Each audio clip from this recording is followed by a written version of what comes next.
How do you do, ladies and gentlemen? I'm Basil Rathbone. I'm going to read you an interesting and oft neglected story. One day, many centuries ago, when man's language had sufficiently developed to permit him to reason, he probably asked himself, what is prophecy? Before he had the word for it, he had the idea for it. For prophecy has always existed.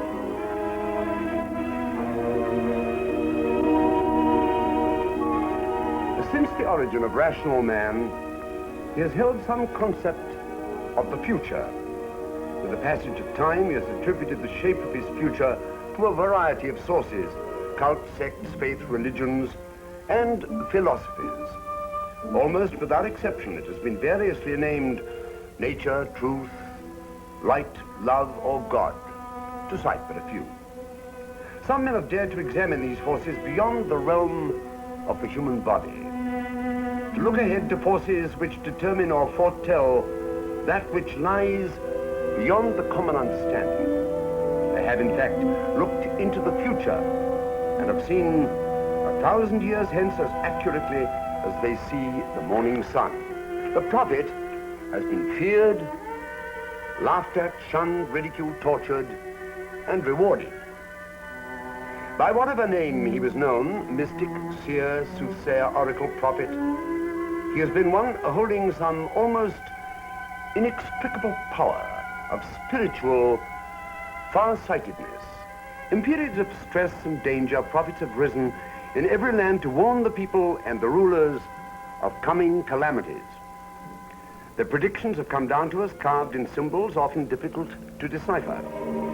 They've been inscribed in the clay tablets of Chaldea and the hieroglyphics found in Egyptian temples and in pyramids. Prophecies have been found burned into hides and painted on parchment scrolls in ruins and caves in India and Palestine. We find them recorded in holy scriptures of all races and nations, from India's Gita, China's Golden Book of Tao, to the Talmud, the Bible, and the Quran. They all contain passages predicting the future of individuals and nations. Almost all great events in human history have been prophesied in advance, sometimes hundreds of years before they came to pass. The conquests of Alexander, the French Revolution, the campaigns of Napoleon, the discovery of America, the Civil War, both world wars, one and two, and their outcome. And here's something quite extraordinary. Even the prediction of the present alliance of Russia and China was made over 400 years ago. The fall of the Maginot Line and the sweep of the Nazi war machine were prophesied, as well as the rise to leadership of Franklin Roosevelt. The V-2 bombing of London, plus the disaster of Pearl Harbor, can be found in prophetic past. Prophecy is a kind of pre-feeling of future events.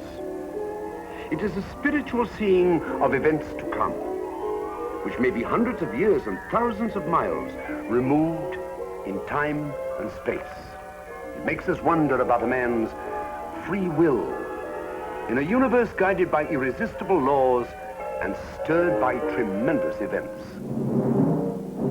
In Africa, Europe, and America, archaeologists have discovered cave paintings of our ancestors' hunts and battles. Primitive, but amazingly realistic. Many of them are highly relevant in any inquiry into the significance of prophecy. Some scientists believe the cave paintings are merely a pictorial record of the caveman's life, but others with more sensitive and mystical minds speculate that these paintings may well represent man's earliest attempt at prophecy. In the way a voodoo priest may prophesy disease or control death through an image, so may the caveman have used the images of hunts and battles to prophesy and project into the future his victories and his successful hunts. Primitive tribes in Australia and Africa are still known to use the image prophecy, and spurred on by its promise, are known to be surprisingly successful.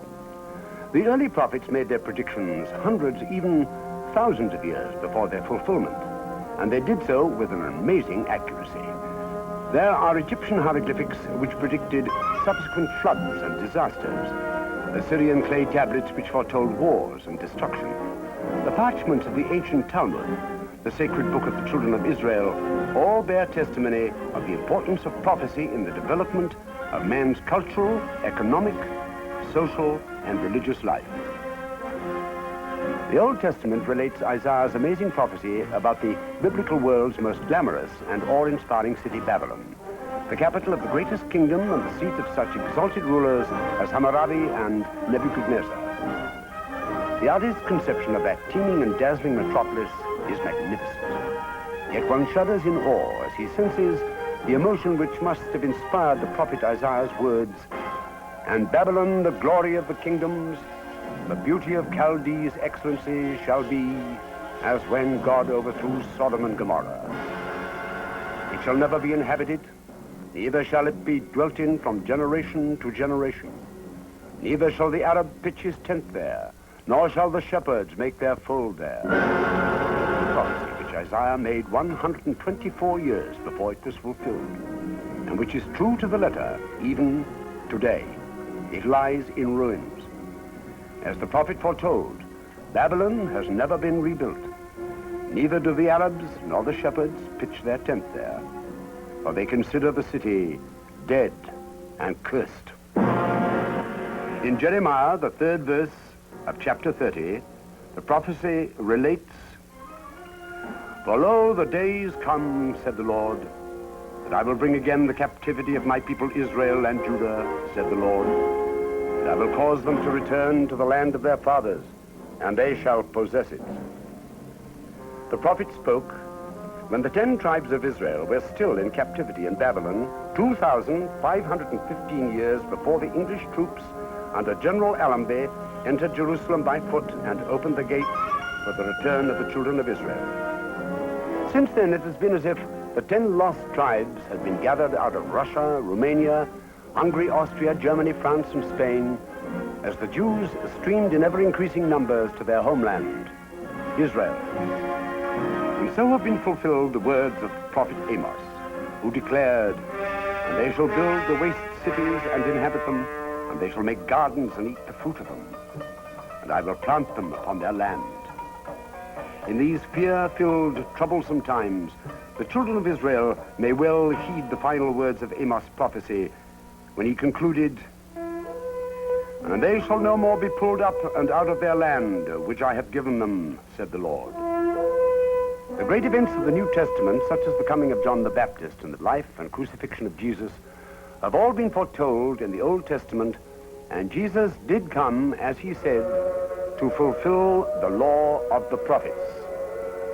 500 years before it actually occurred, Zechariah predicted that Jesus would enter Jerusalem like a king, and that he would be sold for 30 pieces of silver. He foretold the smiting of the shepherd and the scattering of the sheep. He cried out, "Rejoice greatly, O daughter of Zion. Shout, O daughter of Jerusalem. Behold, thy king cometh unto thee. He is just and having salvation, lowly and riding upon an ass." Likewise the Psalms foretell the tribulations of Christ.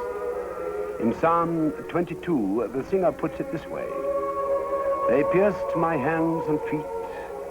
I may tell all my bones. They look and stare upon me.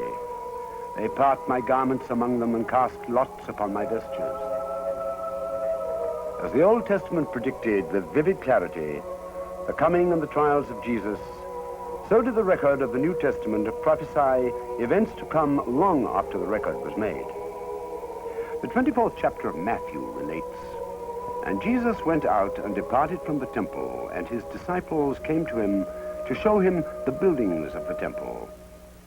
And Jesus said unto them, See ye not all these things? Verily I say unto you, there shall not be left here one stone upon another that shall not be thrown down." 40 years later, when Titus took Jerusalem and the temple was burned, Titus became so angered, he ordered his soldiers to dig up the foundations of both the temple and the city. The prophecy of Jesus was fulfilled. There has been much speculation about Jesus' prophecy of the days of the end of the world.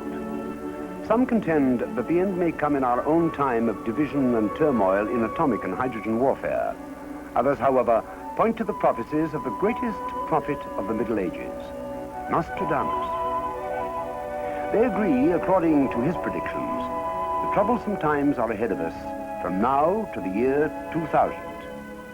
But Nostradamus' prophecies projected to the year 7000, and we may not yet witness what the disciple of Jesus called the end of the world. Jesus' prophecy, according to Matthew, is recorded in these words: "Take heed that no man deceive you, for many shall come in my name, saying, I am Christ, and shall deceive many. And ye shall hear of wars and rumors of wars.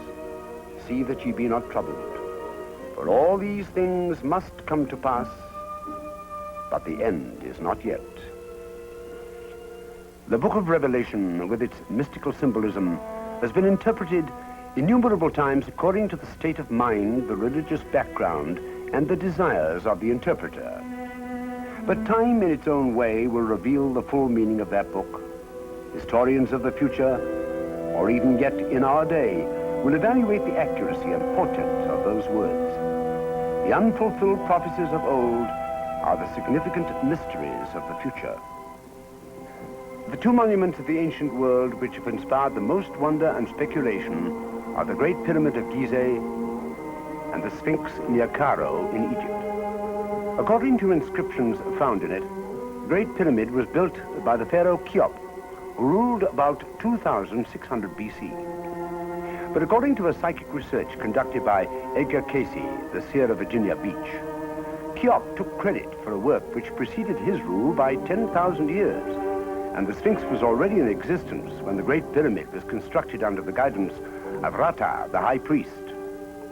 Be this as it may, the Great Pyramid has been the puzzle of the ages, for it seems unlikely that such a gigantic structure should be built merely to satisfy the vanity of a pharaoh. When archaeologists at last found the cleverly concealed entrance on the north side of the pyramid, they discovered to their astonishment that neither one of the two passages led to the mummy of a pharaoh. D. Davidson and H. Aldersmith published in 1924 a monumental book entitled The Great Pyramid, Its Divine Message.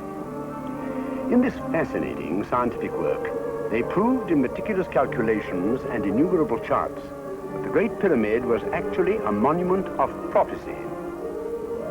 Some of the events prophesied in the Great Pyramid are these. The First World War, August the 4th and 5th, 1914, falls at the end of the great step concluding the Grand Gallery. The armistice, November the 11th, 1918, reaches the end of the first low passage. The Great Depression, which ended in the stock market crash of 1929, is shown at the beginning of the second low passage.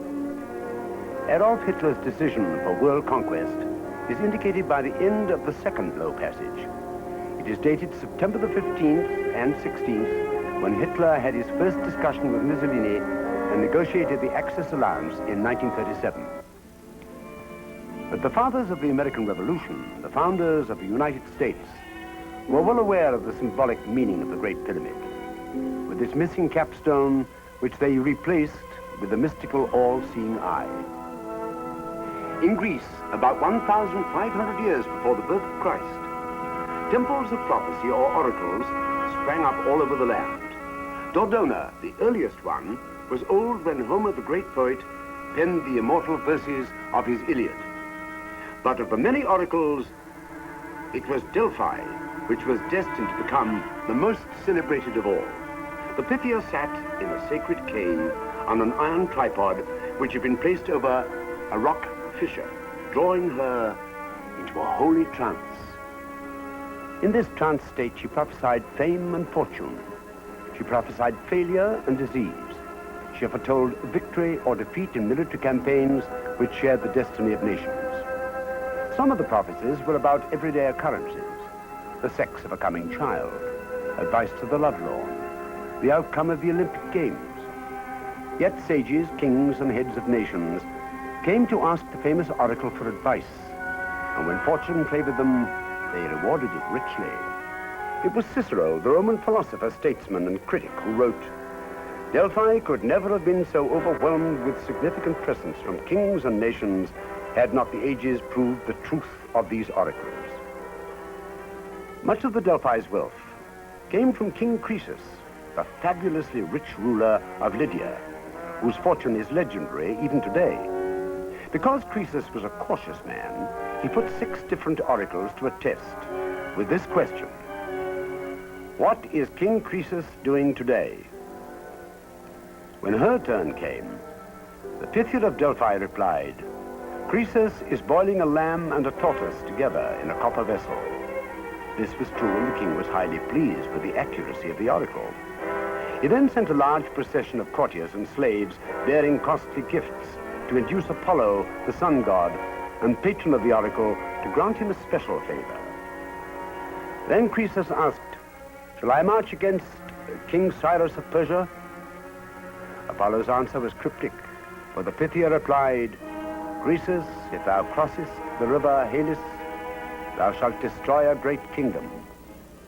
Croesus interpreted the response to mean that he would be victorious in his campaign against Cyrus, and he therefore declared war against Persia. But within 2 weeks, it was Cyrus who victoriously stormed Sardis, and Croesus was condemned to be publicly burned with his advisors.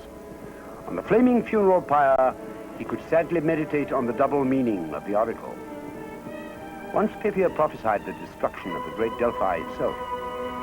When the Pythia was asked about it, she declared in a mournful voice, aye, if he bear it, if he endure to know, even Delphi, like all things, must go. Thus, even thus, on some long destined day, shall Delphi's beauty shrivel and burn away. Delphi's fame shall vanish, and from the earth expire, at that bright bidding of the celestial fire. And as Apollo's priestess prophesied, the day soon came. By the 1st century AD, the Delphi had become so famous and wealthy that the Roman Emperor Nero became jealous of its importance, and he looted and destroyed it. Nero felt secure, for the Pythia had told, beware of 73, but the prophecy applied to his successor, Galba, who had Nero strangled. It was Galba who ruled in his 73rd year. The world has had many oracles, prophets, magicians, and soothsayers. Anwari predicted a great storm for September the 16th, 1186 AD. The storm never materialized, but on that night, Genghis Khan was born. This Mongol leader swept over kingdoms and nations like a formidable storm, leaving in his wake death and destruction. In the Middle Ages, from the year 900 AD up to 1200 AD, the people were so convinced of the end of the world happening in the near future that they neglected to repair their houses and till their fields. The year 999 AD was the date most prophets agreed upon for this calamity to happen, and a trek to Jerusalem was believed necessary for one's salvation. The people sold and left their homes by hundreds and migrated to the Holy Land. As late as the 16th century, Johann Stoffer predicted another flood, as in the time of Noah. The people fled to the high places and spent their time and savings in the building of innumerable covered boats like Noah's Ark.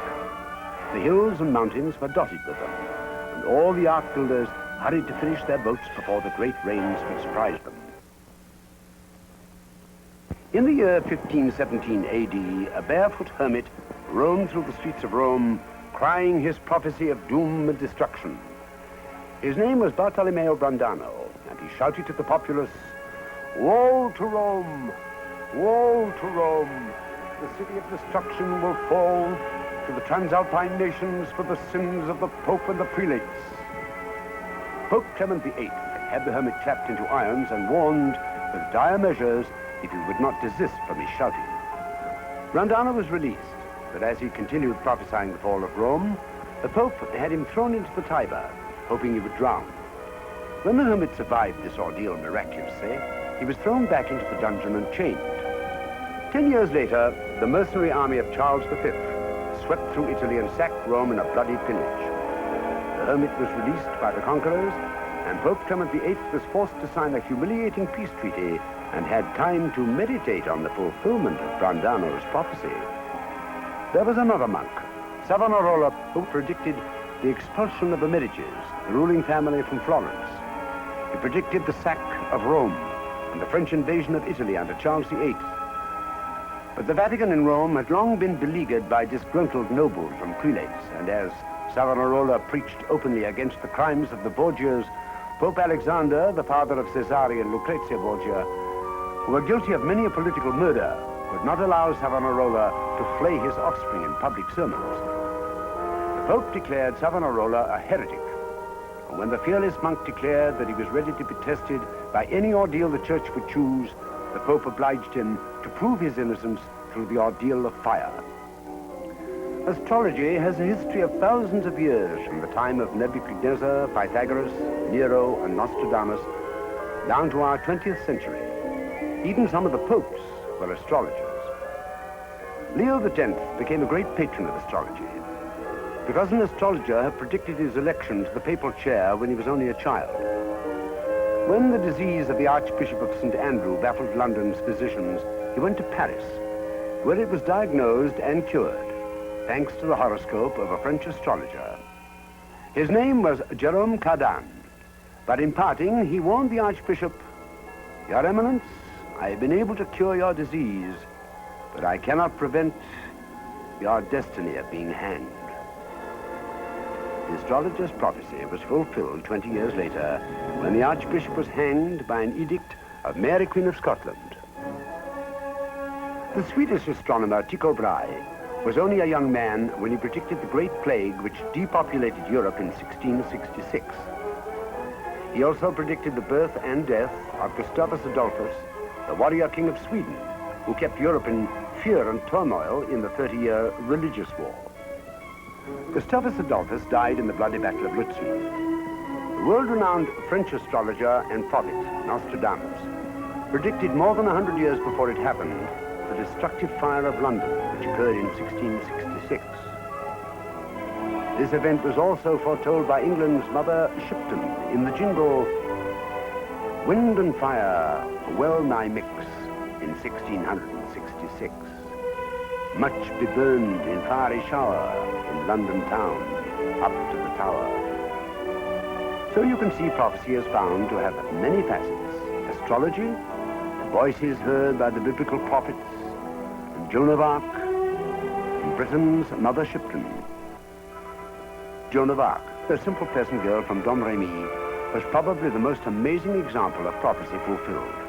In childlike simplicity, she prophesied that she was destined to rid France of the English invaders and crown the Dauphin in Reims, and as Joan predicted, through her leadership, the English invaders were driven back, and the Dauphin was crowned King of France in the great cathedral of Reims.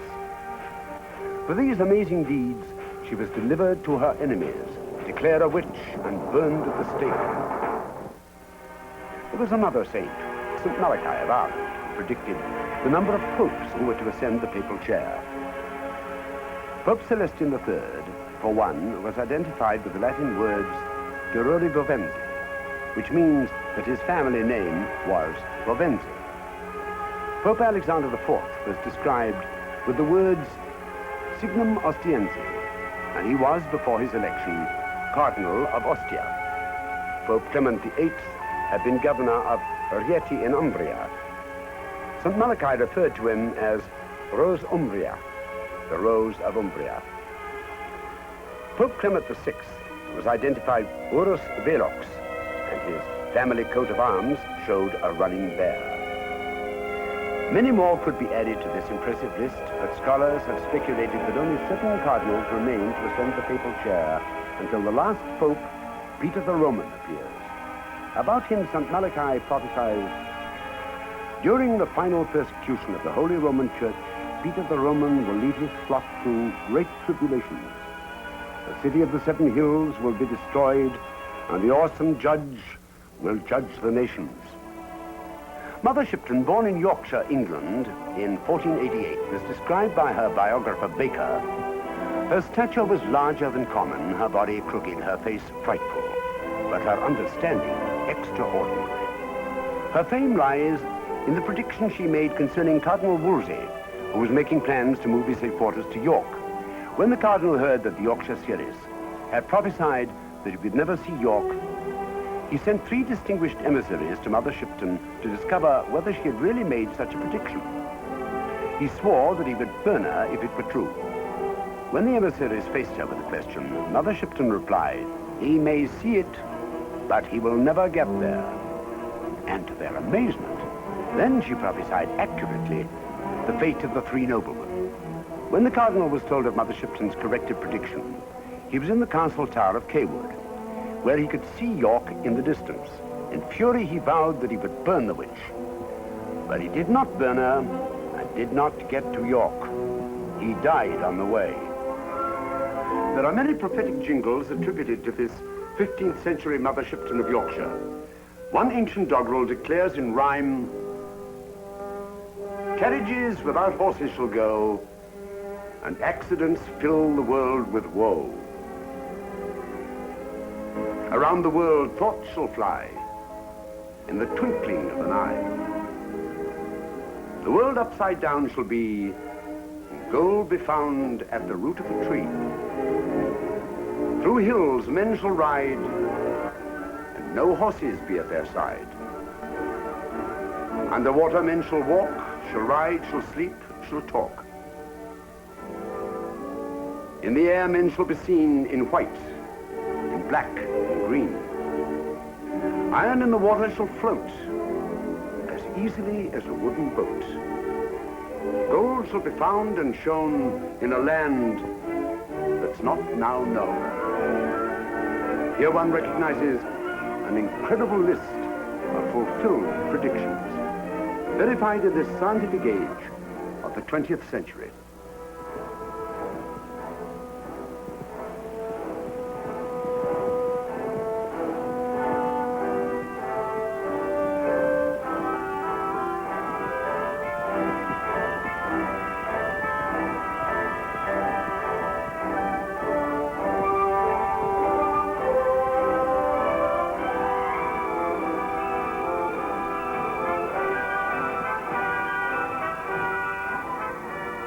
Emanuel Swedenborg, the Swedish visionary, abandoned his profession to startle the world with his mystical books about heaven and hell, and also his extraordinary clairvoyance.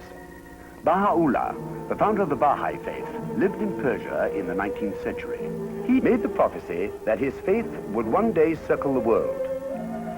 The great mystic Count Saint-Germain was the advisor of rulers and the darling of Europe's society in the 18th century.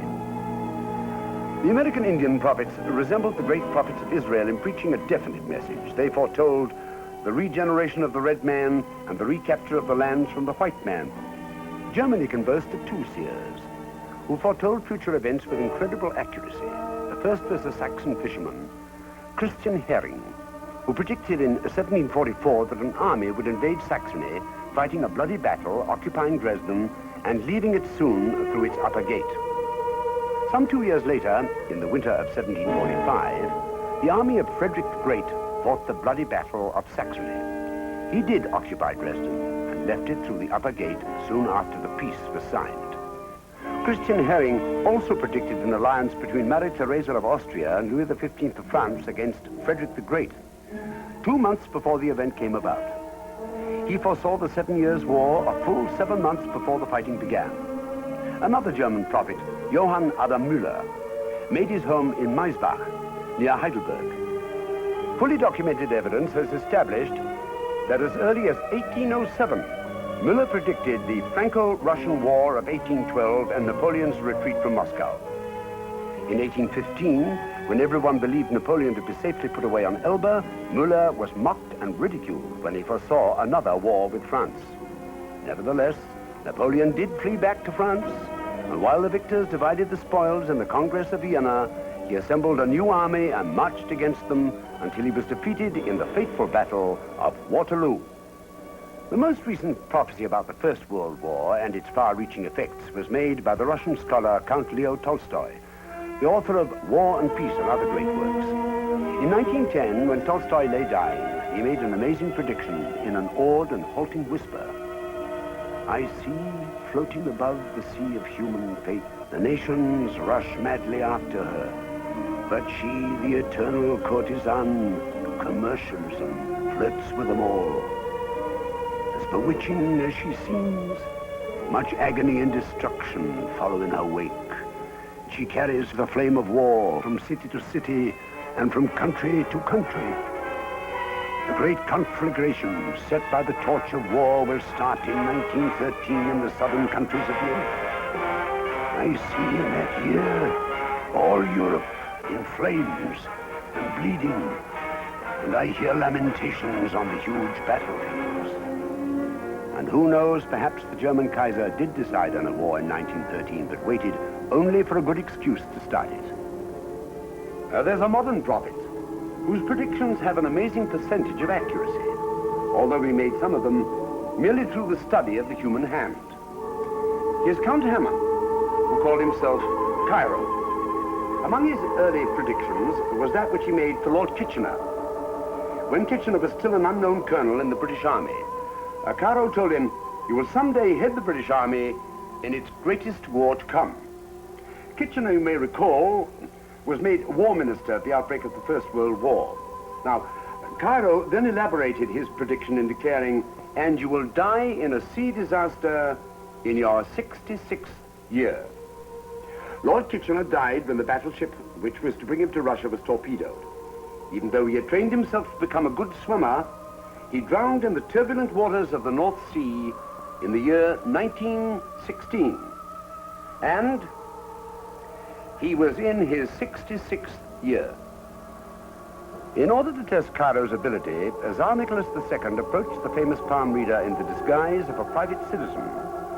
Cairo told the Tsar, "You desire peace, but your destiny is tied up with bloody wars and turmoil, and you will lose what you love best through violence." A few years after the Russian-Japanese War, which ended so disastrously for Russia, Cairo came to Moscow and Tsar Nicholas demanded to see him at his summer palace. Cairo was asked to work out the Kabbalistic numbers of both the Tsar and the Tsarina, and he was stunned by the tragic death he foresaw for them both in 1917. When the monk Rasputin came to him for a reading, Cairo told him that he would be killed by poison, a dagger, and bullets, and that his body would be thrown into the river Neva. Rasputin laughed and claimed to be indestructible. He almost was, for it took all four methods: poison, dagger, bullets, and the icy waters of the river Neva to crush the life out of his tremendous body. In London, Cairo was asked to read the palm of a veiled woman. He told her about a brilliant career and fame and fortune all over the continent, but an end of disaster and misfortune.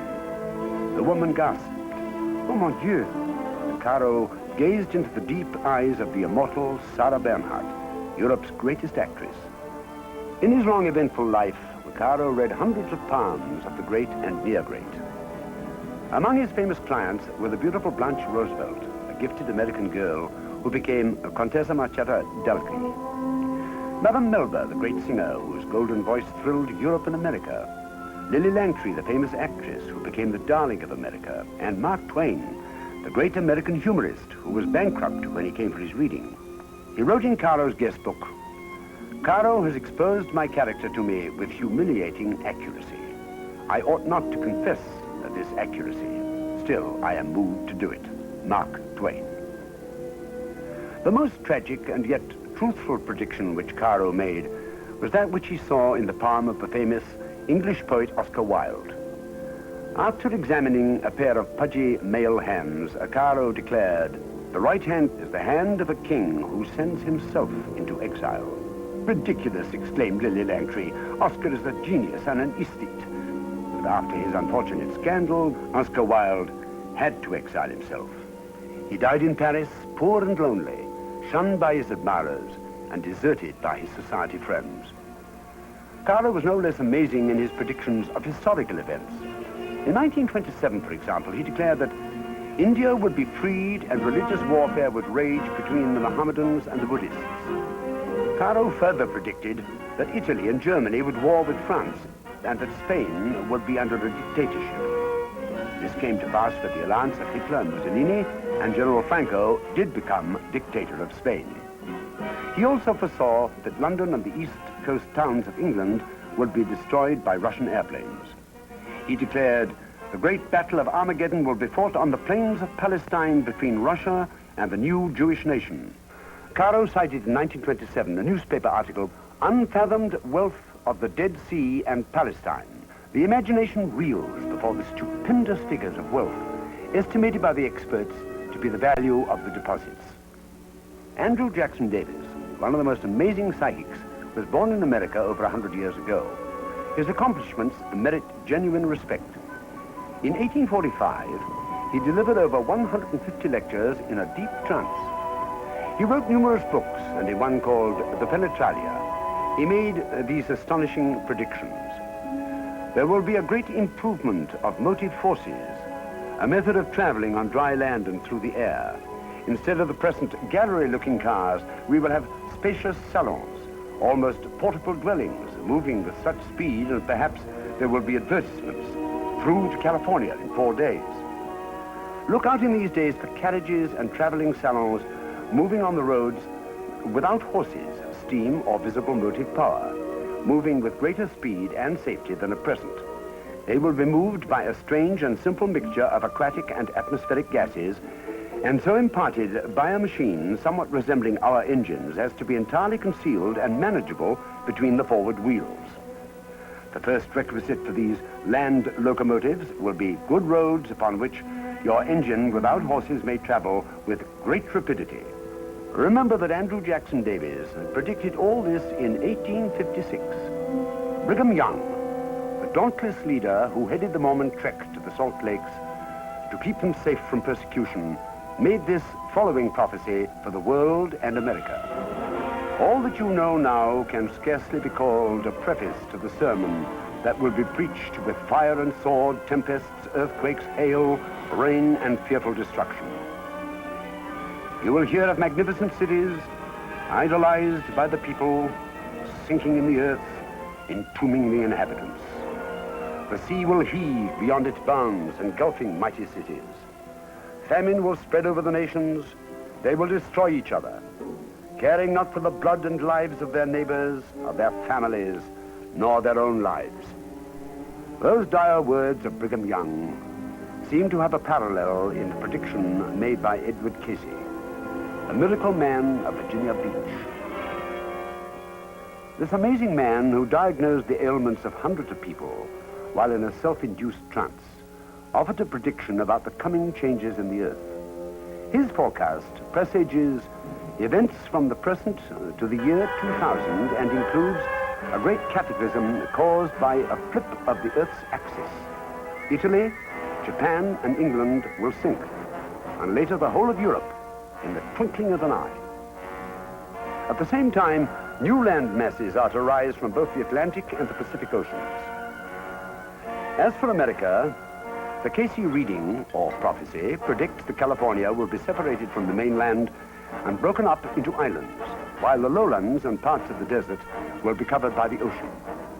The Great Lakes are to form a large gulf in the Atlantic, while new land is to rise near Florida, and the mountain range is to be pushed up in the Midwestern states. Such geographical phenomena are not beyond the realm of reason. Geological researchers speculate that the increasing weight of this ice mass at the South Pole could cause the Earth's axis to tilt, thereby causing a cataclysm of earthquakes and tidal waves. And so Brigham Young's and Edgar Casey's predictions may well come to pass. For those who wish to check the Bible for a confirmation, they will find confirmed in the 24th chapter of St. Matthew, wherein Jesus also predicts these calamities. There is one book in the Christian Bible known as the Apocalypse, or the Revelations of St. John. Many biblical scholars have tried to interpret the book of Revelations and give its prophecy a time tag. Various interpretations have been applied to the symbols of the four churches, the 7 golden candlesticks, the 7 seals and their opening, revealing the white, the red, the black, and the pale horse, those slain for their faith, and the end of the world with the heavens rolled up like a scroll. But perhaps no one except a prophet of the saintliness and insight of a St. John can interpret that which has been couched in this terrifying symbolism. The prophecies of coming cataclysm and worldwide destruction seem like the frightening visions of a mad brain. But strange as it may seem, both ancient and modern prophets have made similar predictions. There was Ezekiel, who worried his contemporaries, and Zechariah, who made his predictions 100 years later. And in the story of Gog, we are told that he is to come like a cloud of locusts to ravage the land of the children of Israel. Zechariah predicted in the final book of the Old Testament the storming of Jerusalem and the battle of all nations. From this 16th century study where I'm now seated, the following predictions and many more were made over 400 years ago by the French physician who attended royalty, fought the plague successfully, yet who rose to his greatest fame as a prophet. Michael Nostradamus was born the 14th day of December, 1503 in Saint-Rémy. He was an exceedingly bright youngster. His paternal grandfather, Jean de Saint-Rémy, taught him Greek, Latin, Hebrew, and the mysteries of alchemy, the Kabbalah, and astrology. After studying the plague in Avignon, he developed his own methods of diagnosis and quickly gained confidence and fame through his plague powder, which saved many whom other doctors had given up. But with his fame came professional jealousies, and he was forced to sit for most grueling examinations. In spite of all the obstacles and objections from his older colleagues, Nostradamus passed the examination with ease and became a fully accredited doctor at the age of 26. In the beautiful town of Agen, Nostradamus settled down and married Harriet de Lubjac, who gave him 2 fine sons. It was then the tragedy struck. The plague took his wife and sons, and he became an eternal searcher and wanderer. In his wanderings from town to town and in search for wisdom in monasteries and the thick-walled studies of astrologers, alchemists, and the sages of his time, he asked himself perplexing questions. Why was he unable to save his own wife and his sons when he had saved other wives and other children with his plague powder? Was there a fate which decreed when man must join his forebears in their graves? Did the Creator determine the life path leading either to happiness or tragedy? Was all this decided before the birth of the child, written in God's awesome book of life?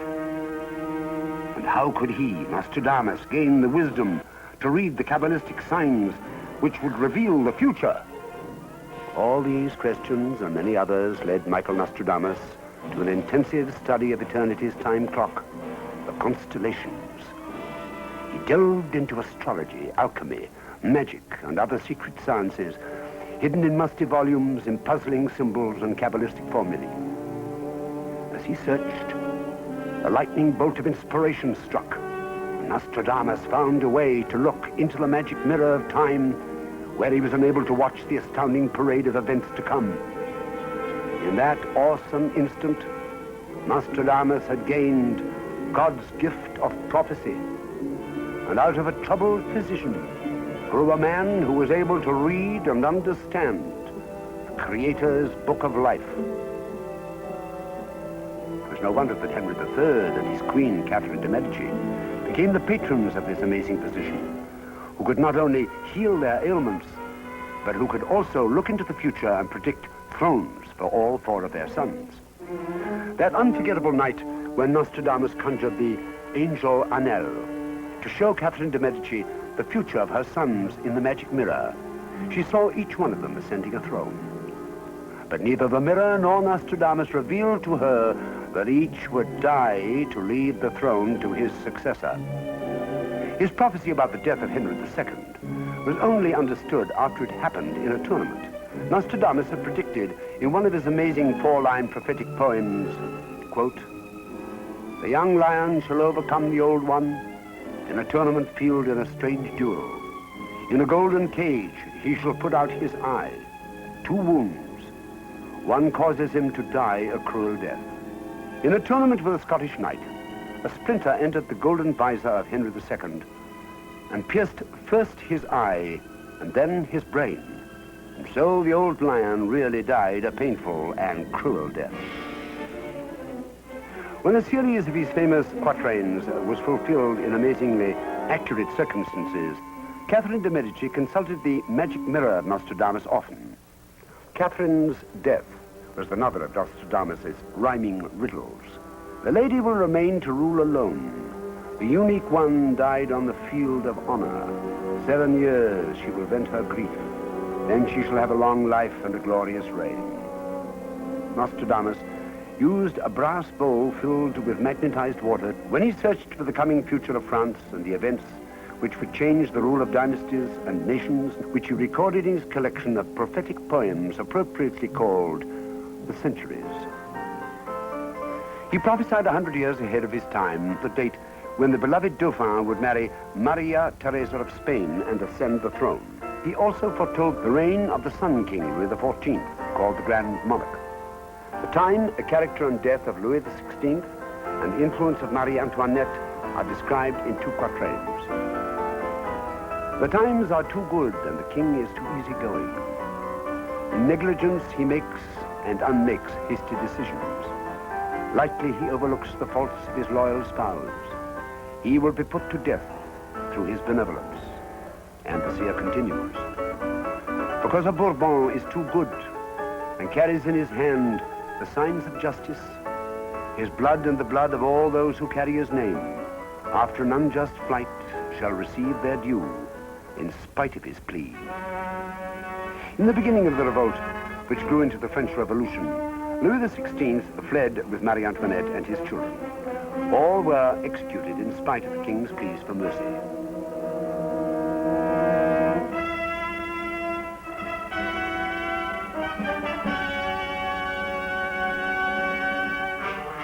This prophet's predictions reached even the 20th century when he penned these lines which are said to have portended the abdication of Edward VIII when he chose between the throne and Mrs.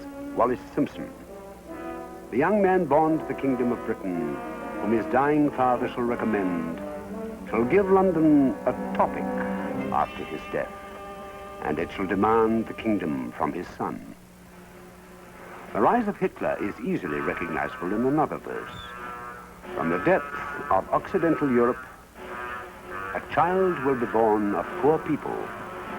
He will seduce the masses through his tongue, and his reputation will increase and reach the Orient. Adolf Hitler was born of poor parents in the depth of Europe, Austria. He did seduce the masses with his speeches about Germany's destiny, and his fame did reach and impress Japan in the Orient. Looking far into the future, far beyond our own time, Nostradamus made a long series of terrible predictions concerning Rome, the clergy of the Catholic Church, and the flight of the Pope. Among the most thought-provoking of those yet-to-come projections are these. Ruin will come to the Italians and terrible fear. Their great city, a victim of corruption, will be looted. Day and night, and her churches will be violated. The 2 rivers, the Tiber and the Po, will be red and flowing with blood. When the Vatican will be pillaged, the sacred things profaned, the greatest one shall be at the Rome. Among the populace, a pestilence will be born. A king shall do something unjust, but he shall not be condemned. For Paris, Nostradamus prophesies.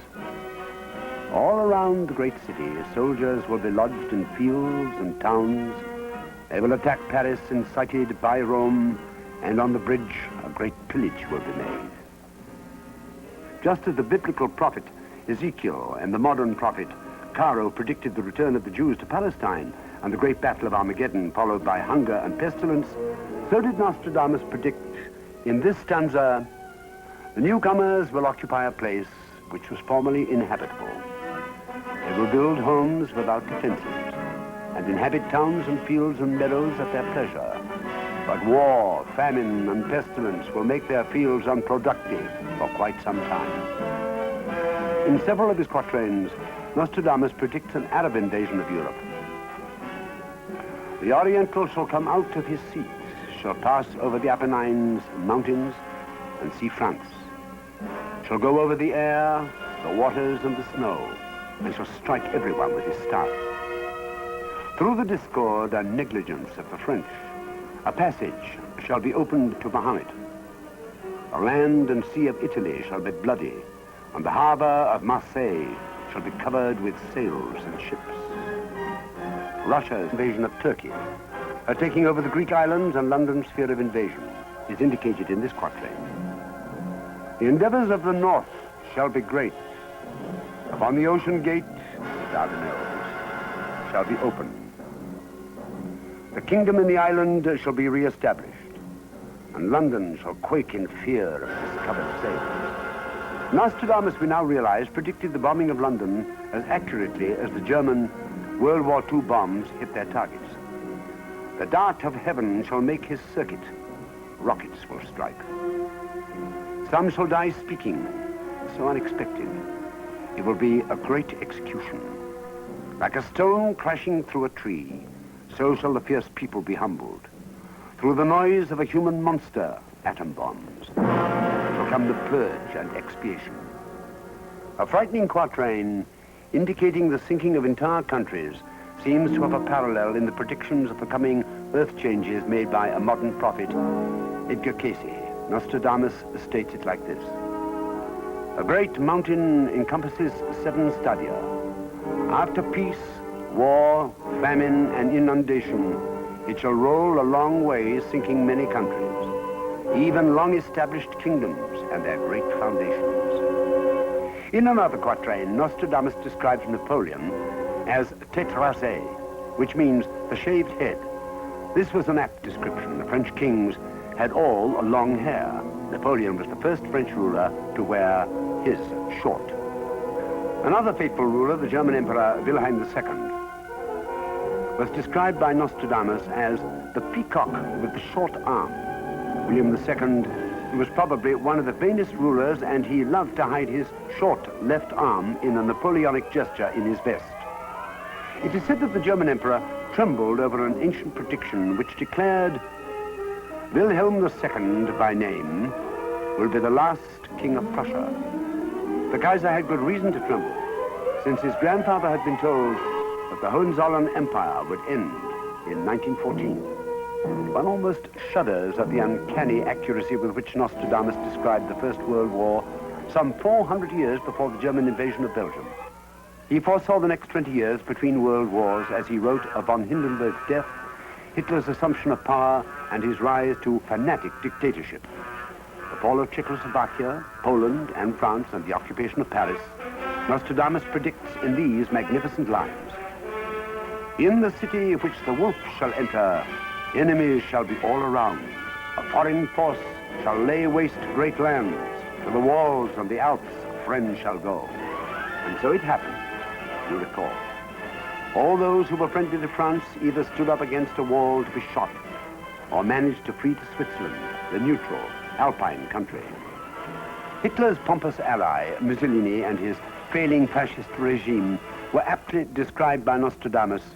Also Hitler's own ignominious end was graphically predicted. Buried not dead, but in an apoplectic fit, he will be found to have eaten his hands. The city shall damn the heretic. Whatever the laws were, he had them changed. Yes, we can easily imagine the fallen Hitler in the cellar of the bombed-out chancellery, chewing his fingernails in an apoplectic fit. Now let us turn to prophecies about America and see what Nostradamus has to say about it. The elder sister of the British Isles will be born 15 years before her brother. By virtue of her destiny, which is truthfully so, she will succeed to the rule of justice. The elder sister, America, was born in 1776, 15 years before her brother, Canada, gained autonomy sanctioned by the British Parliament and the Canadians. In the next quatrain, Nostradamus coined the word Amerish, 250 years before America came into being. He declared the head of London with the ruler of Amerish when the island of Scotland will be covered with ice. Both king and rebel will be against a false antichrist who will put them all into war. This happened in December 1941, shortly after Pearl Harbor, when Hitler, the false antichrist, put both the King, England, and the former rebel, America, into the war. Roosevelt's appearance on the stage of history is predicted in this quatrain. Of the aquatic triplicity, England, France, and America, will be born one, who will make Thursday his holiday. His fame, praise, rule, and power shall grow across land and sea and worry the Orient. President Roosevelt declared a Thursday Thanksgiving Day, a national holiday, and his increasing power did worry the Orient, Japan, after her attack on Pearl Harbor. Now, in the last quatrain, Nostradamus predicts the future of America. The earth and air will be filled with frozen water when they will come to honor Thursday. That which was never to be became so beautiful. From all four parts will they come to honor her. So the great seer prophesies that on another winter day, that which was never to be shall become so beautiful that from all the corners of the world, people will come to honor America. Of course, he was referring to liberty. When Edgar Cayce was asked what Earth would look like around the year 2000, he predicted great earthquakes and tidal waves and earth changes for the entire world. In an attempt to explain prophetic vision, Cayce declared, "To the psychic persons, thoughts have form, color, and substance. They are released from the mind of man and gather in the higher realms like clouds.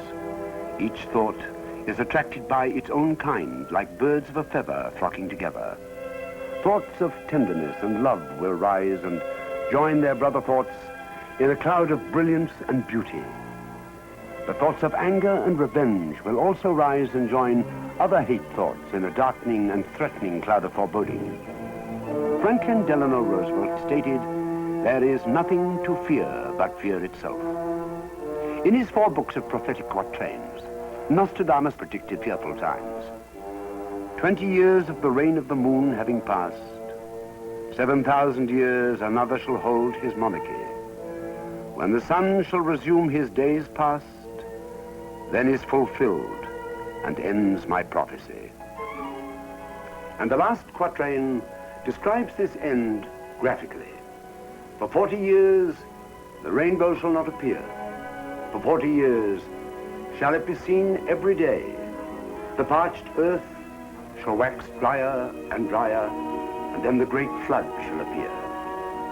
But man has always survived on his hope for the future. He constantly imagines and plans a brighter tomorrow and hitches his wagon to a star.